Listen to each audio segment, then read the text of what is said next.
grooming time ng aming kiwi at syempre dinala ko siya sa kanyang vet sa Pet Express SM North. So, iba na naman yun ang gupit sa kanya at medyo hindi nagustuhan ng daddy namin yung kanyang grooming. So, hindi ko naman nakilala kung sino yung last na nagupit sa kanya. So, okay lang. At least, na-trim naman ng konti yung mga sobra-sobrang buhok niya. Ang importante, nalinis siya. At maganda naman ang kanyang kinalabasan.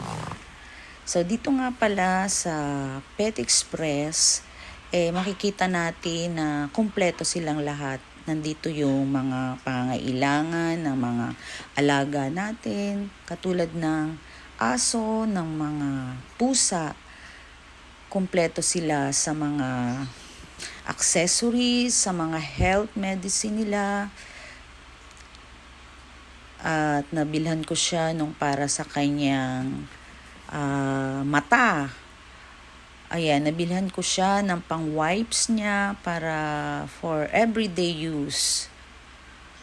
Dito rin mabibili natin ang iba't ibang vitamins at napakaraming mga gamit nila, yung bed, katulad niya mga yan.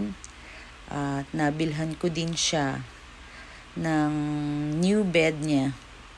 Nakakatuwa lang, medyo mura. Ayan, yung may flowers yan na nabili ko sa kanya.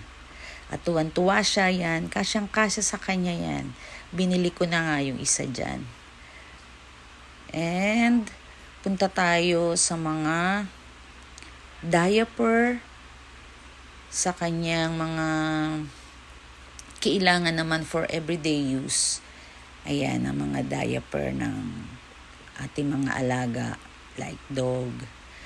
Meron din silang mga kulungan. Nakabili rin kami para sa kanya ng isang ganyan kasi pagkakain kami sa mall, at least meron siyang maiiwanan niya ng mga accessories, mga laruan.